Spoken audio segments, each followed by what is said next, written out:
Bismillahirrahmanirrahim. Assalamualaikum warahmatullahi wabarakatuh. Sahabat Oase yang berbahagia, Innal hamdalillah nahmaduhu wa nasta'inuhu wa nastaghfir wa na'udzubillah min syururi anfusina wa min sayyiati a'malina may yahdihillahu fala mudhillalah wa may yudhlilhu fala hadiyalah. Asyhadu an la ilaha illallah wa asyhadu anna Muhammadan abduhu wa rasuluh, amma ba'dah. A'udzu billahi minasy syaithanir rajim. Bismillahirrahmanirrahim. Wal 'ashri innal insana lafi khusrin illal ladzina amanu wa 'amilus solihati wa tawassaw bil haqqi wa tawassaw bis sabr. Shadaqallahul adzim. Sahabat Oase yang berbahagia, kembali kita bertemu dalam kegiatan obrolan asik sore-sore. Pada kesempatan kali ini, izinkan kami untuk menyampaikan sebuah tema yang sangat menarik, yaitu kesolehan pribadi dan kesolehan sosial. Sahabat Oase yang berbahagia, pertama-tama mari kita panjatkan puji serta syukur kita kehadirat Allah Subhanahu wa Ta'ala atas berkat karunia-Nya, rahmat-Nya, serta hidayah-Nya. Kita bisa bertemu kembali dalam kegiatan Oase, obrolan asik sore-sore. Salawat beserta salam kita sanjungkan, kita haturkan kepada Habibana wa Nabiyana Muhammad sallallahu alaihi wasallam, pada keluarganya, para sahabatnya, tabi'innya, hingga kita yang gemar bersalawat kepada Rasulullah sallallahu alaihi wasallam, mudah-mudahan kelak di akhirat nanti mendapatkan syafaatul udma dari beliau. Amin, amin ya Allah ya rabbal alamin. Sahabat Oase yang berbahagia, kutipan daripada Quran surat Al-Asr yang tadi telah bacakan merupakan landasan bagaimana kita sebagai seorang muslim hendaknya mempunyai dua kesolehan. Yang pertama adalah kesolehan individu atau kesolehan personal, kesolehan pribadi, dan yang kedua adalah kesolehan sosial.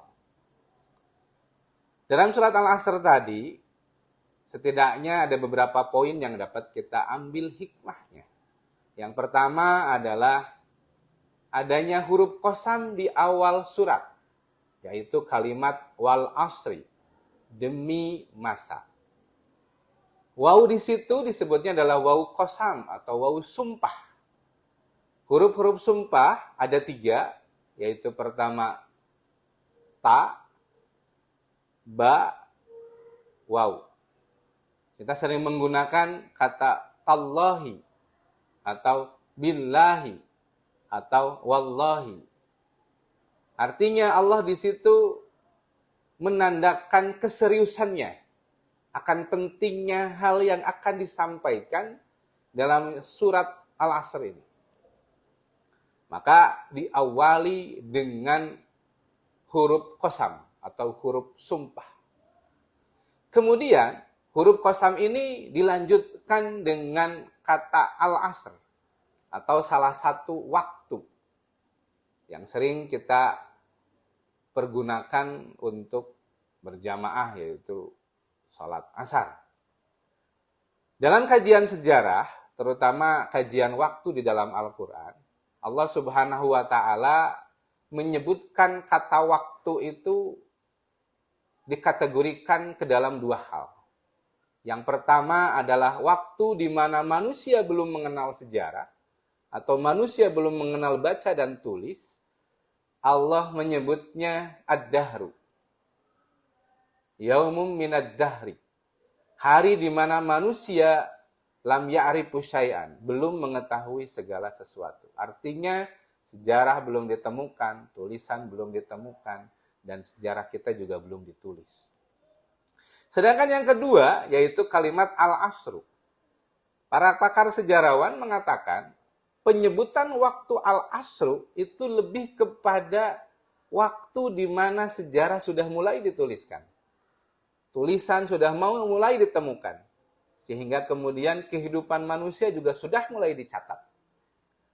Maka ketika bergabungnya antara dua kata, yaitu huruf waw qasam, waw sumpah, bergabung dengan kalimat al-asru yang menandakan waktu di mana sejarah mulai dituliskan, artinya betul-betul Allah sedang serius membahas perkara yang akan disebutkan pada ayat berikutnya.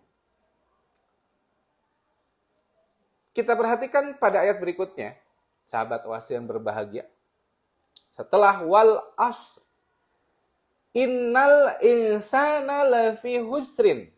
Sesungguhnya seluruh manusia ada dalam kerugian. Tidak terkecuali satu pun. Sukunya apa? Bahasa yang digunakan apa? Berasal dari negara mana? Agamanya apa? Seluruhnya Allah menyebutkan dalam kerugian. Ini penyebutan secara general lebih dahulu, umum lebih dahulu. Kemudian nanti di ayat berikutnya pakai istisna atau pakai pengecualian, yaitu kata illa. Sahabat Oasis yang berbahagia, dalam ayat kedua, Allah juga menyebutkan manusia dengan kata al-insan, bukan an-nas. Artinya Allah betul-betul mengeneralkan siapapun itu, berbagai latar belakang yang ada, seluruh manusia ada dalam kerugian. Sebetulnya, dalam Al-Quran, kata manusia sering diartikan atau dengan frase bahasa Arab yang berbeda-beda. Di antaranya al-insan, an-nas, bani Adam, umat. Dan itu merupakan siagul kalam atau cara penyampaian Allah kepada siapa yang ditujukan. Kepada siapa sebetulnya Allah memaksudkan ayat tersebut. Nah, dalam ayat kedua ini yang digunakan adalah al-insan. Maka sahabat Oasis yang berbahagia, kata ini betul-betul ditunjukkan kepada kita manusia.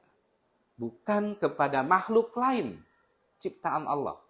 Bukan kepada jin, bukan kepada tumbuhan, bukan kepada hewan, tapi kepada kita manusia. Bahwa kita, kata Allah, akan merugi.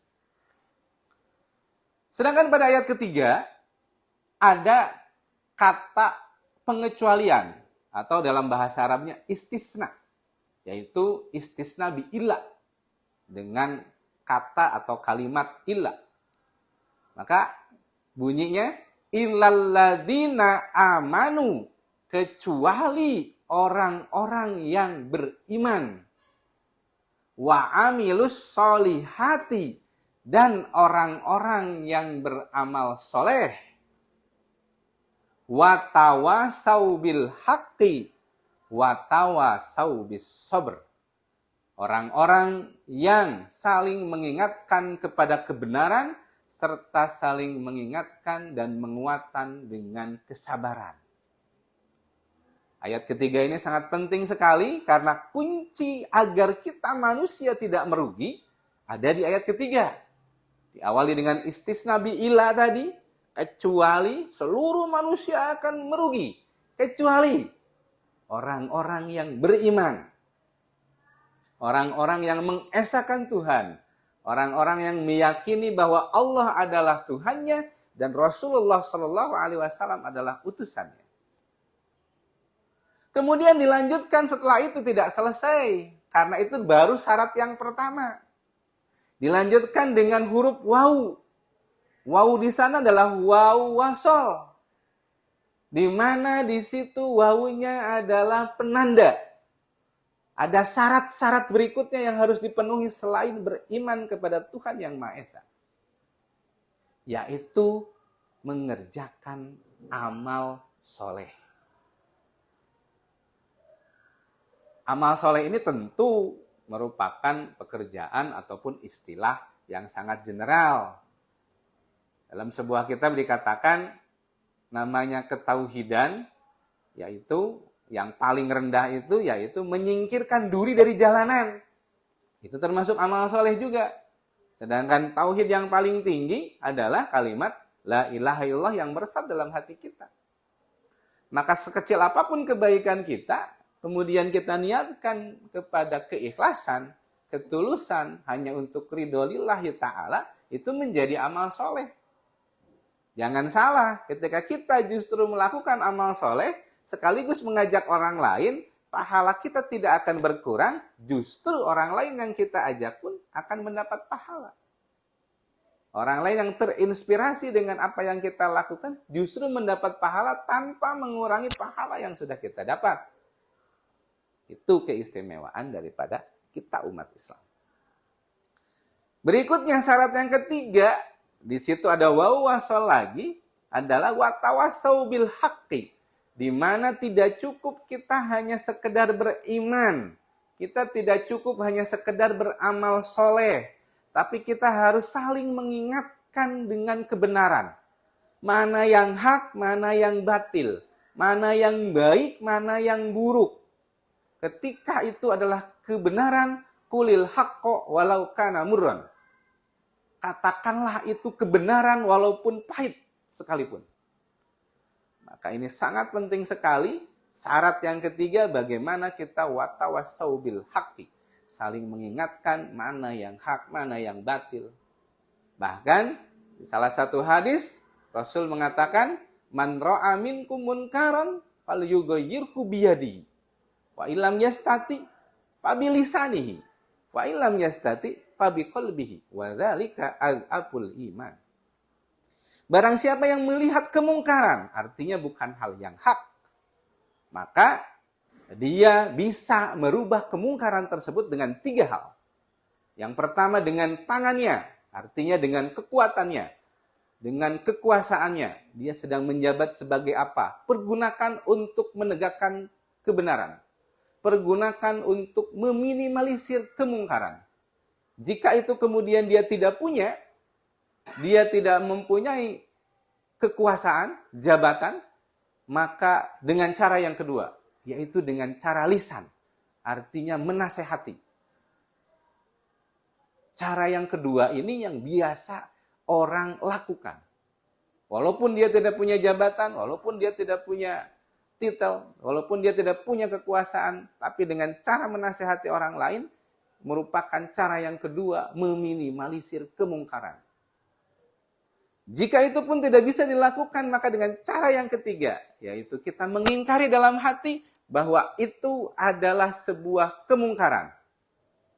Hal itu adalah sebuah kesalahan, bukan sebuah kebenaran. Walaupun terdapat catatan di akhir hadis tersebut, wa dzalika adzaful iman, dan itu adalah serendah-rendahnya keimanan. Hadirin rahimakumullah, sahabat wasa yang berbahagia, syarat yang keempat untuk agar kita manusia tidak merugi, yaitu adalah watawasau bis sabri. Saling menguatkan, saling mengingatkan dengan kesabaran. Bagaimana kemudian sabar itu adalah sesuatu hal yang mudah diucapkan, namun kemudian berat untuk dilakukan. Gampang sekali, hanya 5 huruf, sabar, namun sangat berat sekali. Bagaimana kemudian seperti saudara-saudara kita di daerah lain yang kebanjiran akibat curah hujan yang lumayan besar, ataupun akibat tanggul yang bocor, yang jebol, sehingga kemudian mereka harus berpuasa dalam keadaan banjir. Ini memang membutuhkan kesabaran, yaitu as-sabru anil musibah, sabar terhadap musibah yang ia dapatkan. Ada juga kemudian kesabaran di mana kita memang harus sabar dalam menjalani ibadah, yang kita sebut as-sabru anit ta'ah. Seperti halnya kita berpuasa, bagaimana kita harus menahan lapar, dahaga, emosi, marah, serta hal-hal lainnya yang bisa membatalkan puasa kita, dari mulai terbit matahari sampai terbenam matahari, menjadi pribadi muslim yang begitu luar biasa melalui kurikulum Ramadan yang Allah berikan kepada kita. Maka di sini kita adalah disebutnya as-sabru anit ta'ah, sabar terhadap taat kepada Allah. Sahabat Oase yang berbahagia, tiba kita di kesimpulan bahwa sesungguhnya Allah Subhanahu wa Ta'ala telah memberikan catatan khusus kepada kita manusia agar kita tidak merugi. Hendaknya kita mempunyai kesolehan individu melalui iman kepada Allah dan Rasul-Nya, dan kemudian kita mempunyai kesolehan sosial melalui amal soleh, berbuat baik, peduli kepada orang lain, saling mengingatkan dalam hal yang hak, dan saling mengingatkan serta menguatkan dalam kesabaran. Jika dua jenis kesolehan ini kita bisa miliki, yaitu kesolehan individu dan kesolehan sosial, niscaya Indonesia akan menjadi rumah bagi kaum muslimin yang toleran, kaum muslimin yang moderat, kaum muslimin yang soleh-solehah, kaum muslimin yang empati, kaum muslimin yang peduli. Bukan hanya untuk dirinya sendiri, bukan hanya untuk pribadinya, bukan hanya untuk keluarganya, tapi peduli juga terhadap kondisi masyarakat sekitar kita. Kondisi tetangga-tetangga terdekat kita. Kondisi kaum muslimin di belahan dunia lainnya. Maka di bulan yang suci ini, di bulan suci Ramadan 1445 Hijriah, kami mengajak kepada sahabat Oase sekalian, mari kita memupuk kesolehan individu kita, kesolehan pribadi kita, dan kesolehan sosial. Dengan dua kesolehan ini diharapkan Indonesia menjadi baldatun thayyibatun wa rabbun ghafur. Negara yang gemah ripah loh jinawi. Terima kasih, sampai bertemu kembali. Usi nafsi wa iyyakum. Assalamualaikum warahmatullahi wabarakatuh.